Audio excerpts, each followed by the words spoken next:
Dan di saat Nabi Muhammad mulai dicabut nyawa beliau oleh malaikat Israel, Nabi Muhammad mengatakan, mahadha, apa ini wahai Israel?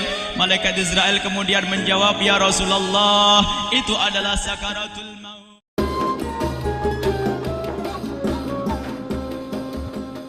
Malaikat Jibril berkata, ya Rasulullah, di depan ada malaikat Israel mau masuk. Kata Rasulullah, boleh masuk, silakan.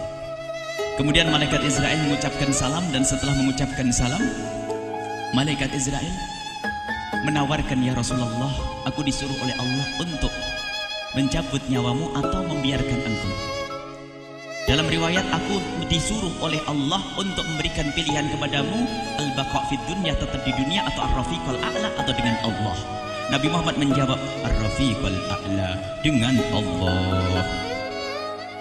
Kemudian setelah itu Nabi Muhammad berdoa agar umatnya selamat. Setelah ada jaminan umatnya selamat, malaikat Israel, sudahlah, cabut nyawaku kalau memang sudah waktuku. Mulailah Nabi Muhammad dicabut nyawa beliau oleh malaikat Israel. Dan di saat Nabi Muhammad mulai dicabut nyawa beliau oleh malaikat Israel, Nabi Muhammad mengatakan, mahadha, apa ini wahai Israel? Malaikat Israel kemudian menjawab, ya Rasulullah, itu adalah sakaratul maut, itu adalah sakitnya di dalam kematian. Kemudian Nabi Muhammad mengangkat tangannya sambil berucap, la ilaha illallah, inna lil mauti la sakarat, tidak ada Tuhan selain Allah, sungguh di dalam kematian ada sakitnya, sakit kematian, yaitu sakaratul maut. Kemudian Nabi Muhammad memohon, ya Allah, Allahumma khafif alayya sakaratul maut, ya Allah, ringankan sakaratul mautku ini, ya Allah. Dijawab oleh malaikat Israel, ya Rasulullah, itu sudah aku ringankan 70 kali.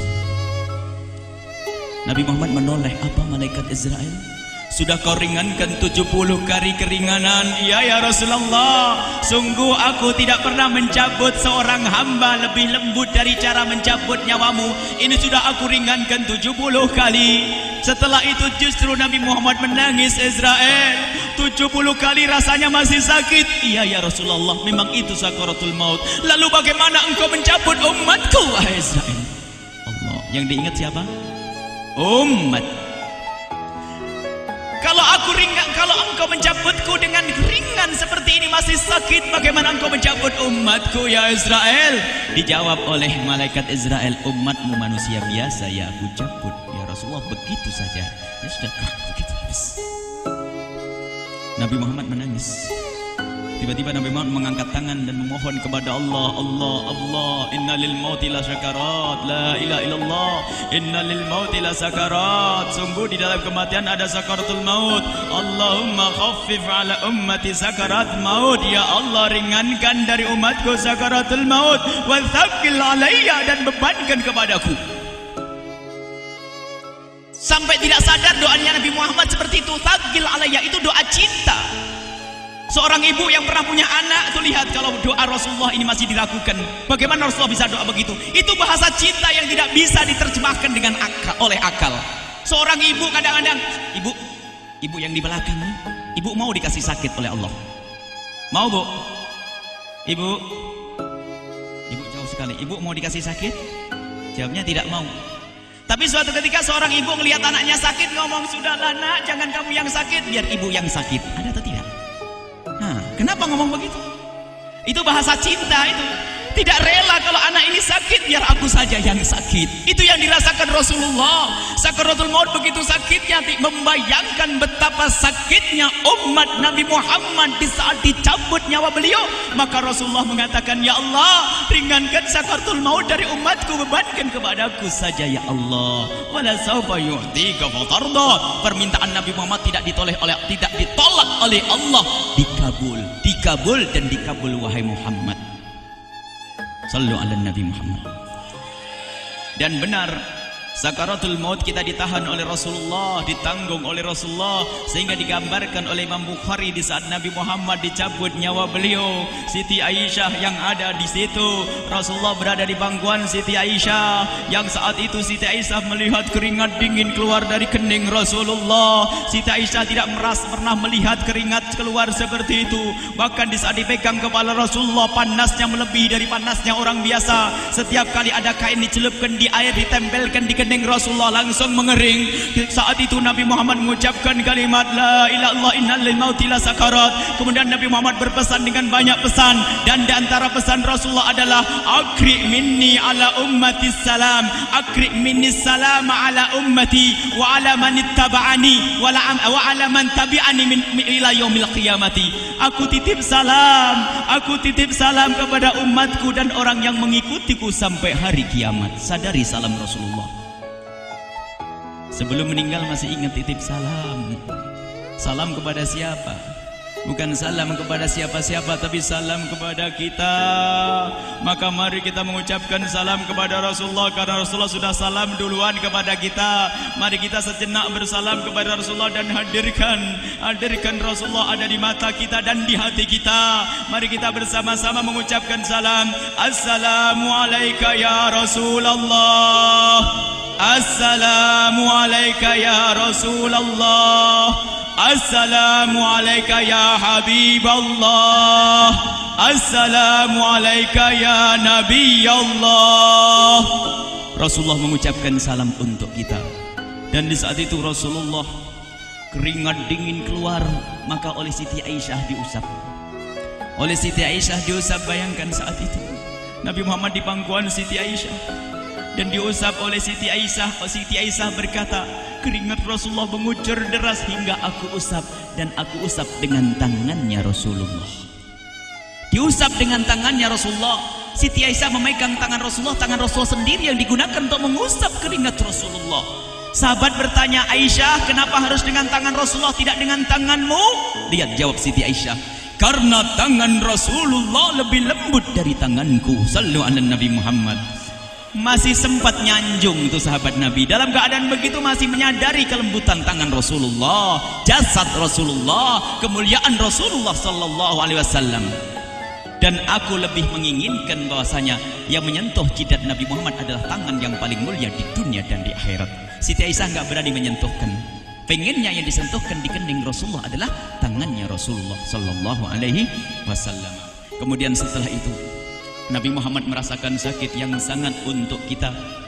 Kemudian Nabi Muhammad mengangkat tangan tinggi-tinggi mengucapkan la ilaha illallah inna lil mauti lasakarat. Tiba-tiba tangan itu semakin turun dan ditangkap oleh Siti Aisyah. Dan di saat tangan itu jatuh di tangan Siti Aisyah, kemudian tiba-tiba paha Siti Aisyah merasakan berat kepala suci Rasulullah. Dan saat itu Siti Aisyah sadar bahwasanya Rasulullah sudah kembali kepada Allah Subhanahu wa taala. Sallu ala Nabi Muhammad. Siti Aisyah bingung di saat melihat seperti itu. Ditaruh pelan-pelan wajah Rasulullah, sambil menangis lalu berkata, Rasulullah sudah meninggal. Para sahabat Nabi pada bingung. Sayyidina Ali tiba-tiba terduduk, nggak bisa berdiri. Sayyidina Utsman nggak bisa ngomong. Ada orang Sayyidina Zaid berkata, aku baru melihat Rasulullah. Setelah ini aku tidak mau melihat lagi selain Rasulullah. Ya Allah, butakan mataku. Aku tidak ingin aku kotori mataku dengan selain Rasulullah. Dan dibutakan oleh Allah. Bermacam-macam kejadian saat itu. Madinah heboh luar biasa dengan meninggalnya Rasulullah sallallahu alaihi wasallam. Dan sungguh meninggalnya Nabi Muhammad adalah menghidupkan hati yang mati kalau orang faham. Tiba-tiba Sayyidina Abu Bakar datang. Setelah Sayyidina Umar mengatakan, siapa yang mengatakan Muhammad meninggal akan aku penggal lehernya. Jangan seperti orang-orang Nabi Muhammad sekarang lagi pergi seperti waktu Musa pergi kepada Tuhannya, kepada Allah, nanti akan kembali kepada kita. Muhammad belum meninggal. Ini adalah karena kecintaan Sayyidina Umar bin Khattab, tidak ingin Nabi Muhammad pergi.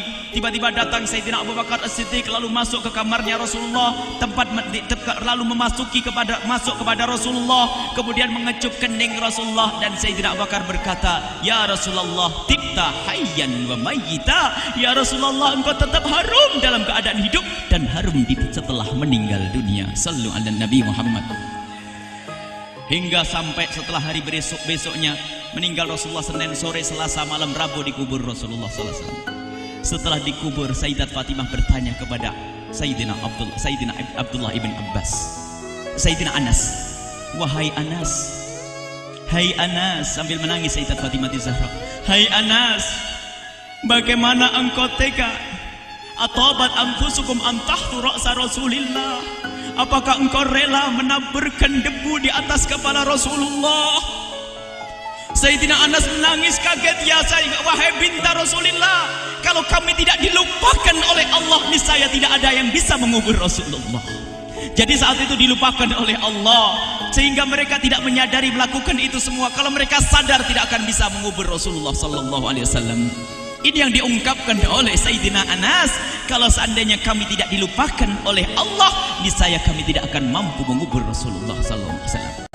Kami yang hadir di sini, ya Allah, ingin senantiasa hadir di hati kami kekasih-Mu Nabi Muhammad. Maka kami mohon, ya Allah, jadikan kekasih-Mu Nabi Muhammad yang akan, ya Allah, yang akan mendampingi kami kelak saat Kau cabut nyawa kami, seperti yang Kau wahyukan kepada kekasih-Mu Nabi Muhammad. Wa absyiru bil jannati, semua hamba yang beriman akan menyaksikan surga, ya di saat dicabut nyawa mereka. Dan surga, di tempat surga itu yang paling mulia adalah Nabi Muhammad. Maka kami mohon, ya Allah, saat Kau cabut nyawa kami, ya Allah, hadirkan Nabi Muhammad di hati kami, ya Allah.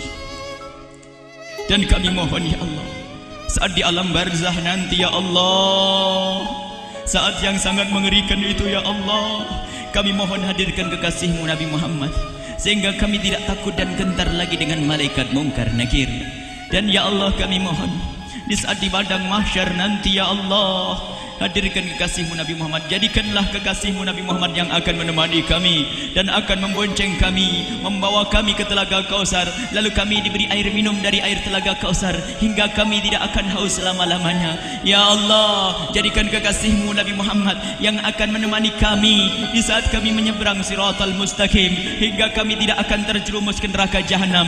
Dan jadikan kekasih-Mu Nabi Muhammad yang akan kami saksikan setiap saat di surga-Mu, ya Allah. Ya Allah, jadikan kekasih-Mu Nabi Muhammad yang senantiasa, ya Allah, kami lihat kelak di surga. Dan jadikan ucapan kami di akhir hayat kami kelak adalah, ya Allah, adalah kalimat agung dan mulia, La ilaha illallah Muhammadur Rasulullah. La ilaha illallah Muhammadur Rasulullah. La ilaha illallah Muhammadur Rasulullah sallallahu